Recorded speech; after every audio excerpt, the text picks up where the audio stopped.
নমস্কার বন্ধুরা, কেমন আছেন সবাই? মমস কিচেনে আপনাদের স্বাগত জানাই। আমি আজকে একটা তরকারি বানিয়ে দেখাবো। সেটা হলো আলু দিয়ে, মটর দিয়ে, সয়াবিন দিয়ে, বাদাম দিয়ে একটা তরকারি। এই তরকারিটা মিষ্টির দোকানে যেরকম কচুরির তরকারি বানায় ঠিক সেই রকম টাইপের আর কি। তাহলে চলুন বানাই আজকের রেসিপিটা। আর এই যে রেসিপিটা রান্না করব সেটা কিন্তু লুচি, রুটি, পরোটা, ডালপুরি এগুলোর সাথে দুর্দান্ত মানায়। তার জন্য আমি মটরটাকে প্রথমে সেদ্ধ করে নিচ্ছি। মটরটাকে আমি ভিজিয়ে রেখেছিলাম, সেদ্ধ করে জল ঝরিয়ে নিলাম। এবারে কড়াইতে তেল গরম করতে বসিয়ে দিচ্ছি। তেল গরম হয়ে গেলে এর মধ্যে আমি বাদামগুলো, যে কাঁচা বাদামগুলো ভিজিয়ে রেখেছিলাম, সেই বাদামগুলো ভেজে নেব। এবারে ওই তেলটার মধ্যেই আমি কিছুটা তেজপাতা, গোটা শুকনো লঙ্কা এবং 5 ফোড়ন দিলাম। ফোড়নটা একটু ভালো করে ভেজে নিচ্ছি। ফোড়নটা ভাজা হয়ে গেছে। এইবারে আমি এর মধ্যে কুচিয়ে রাখা আলুগুলো দিয়ে দিচ্ছি। আলুগুলো কিন্তু একদম ছোট ছোট করে কুচাই নিয়ে একটু বড় সাইজ করে কুচিয়ে নিয়েছি আমি। আলুটাকে ভালো করে একটু ভেজে নিচ্ছি, একটু লাল করেই ভেজে নিচ্ছি। খুব বেশি লাল কিন্তু আমি করিনি, হালকা ব্রাউন কালার আসতেই আমি এইবারে এটাকে ভেজে নেব। খুব বেশি লাল করে ভাজবো না। এবারে হালকা একটু ব্রাউন কালার আসলে আমি এর মধ্যে সয়াবিন দিয়ে দিয়েছি। সয়াবিনগুলো আগে থেকে ভিজিয়ে আমি নিংড়িয়ে এর মধ্যে দিয়ে দিলাম। আর দিয়ে দিচ্ছি সেদ্ধ করে রাখা মটরগুলো। এবারে এগুলো দিয়ে ভালো করে একটু ভেজে নেব। একটু ভাজা ভাজা হয়ে যাওয়ার পরে এর মধ্যে আমি হলুদ গুঁড়ো, স্বাদ অনুযায়ী লঙ্কার গুঁড়ো, জিরের গুঁড়ো এবং ধনের গুঁড়ো দিয়ে দিচ্ছি। দিয়ে ভালো করে একটু নেড়ে নিচ্ছি।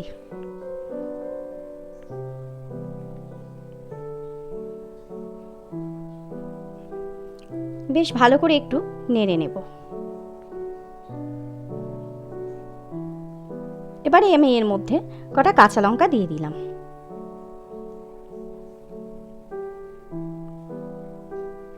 স্বাদ অনুযায়ী আমি লবণও দিয়ে দিচ্ছি। আর দিয়ে দিচ্ছি ভেজে রাখা বাদামগুলো। লবণ কিন্তু আমি এখন সামান্য পরিমাণেই দিলাম, খুব বেশি লবণ কিন্তু আমি দিইনি এতে। এবারে সামান্য পরিমাণে জল দিয়ে আমি সমস্ত মশলাগুলো কষিয়ে নেব। এই আলু মটরের সাথে, সয়াবিনের সাথে ভালো করে কষিয়ে নিচ্ছি। এবারে সামান্য পরিমাণে আদা, আমি কুচিয়ে রাখা আদা আমি দিয়ে দিলাম এর মধ্যে। একদম মিহি করে আদাগুলোকে কুচিয়ে নিয়েছিলাম, সেই কুচিয়ে রাখা আদাগুলো দিয়ে ভালো করে আমি কষিয়ে নিচ্ছি। এবারে আমার কষানো হয়ে গেছে। কষানো হয়ে গেলে আমি এর মধ্যে পরিমাণ মতো জল দিয়ে দেব।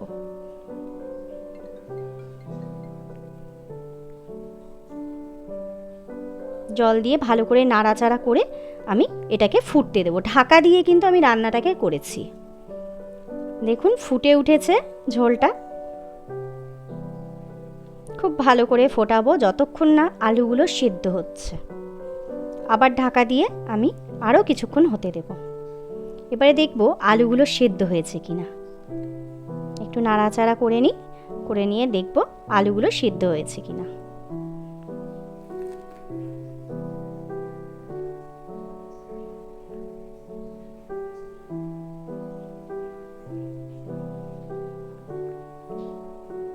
না, আলুটা সেদ্ধ হয়নি, এখনও আরও একটু হবে আলুটা সিদ্ধ।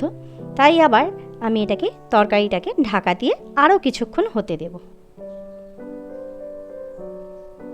এবারে আলুটাও সেদ্ধ হয়ে গেছে এবং ঝোলটাও বেশ গাঢ় হয়েছে। দেখেই বোঝা যাচ্ছে ঝোলটা বেশ গাঢ় হয়ে গেছে। মোটামুটি রেডির দিকে আমার তরকারিটা। একটু ভালো করে নাড়াচাড়া করে নিচ্ছি।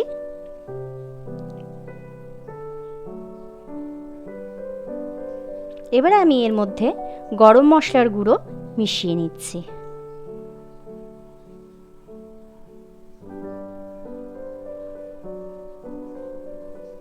পরে কিন্তু আমি এর মধ্যে স্বাদ অনুযায়ী লবণটা দিয়েছিলাম, সেটা স্কিপ করে গেছি, আমার দেখানো হয়নি।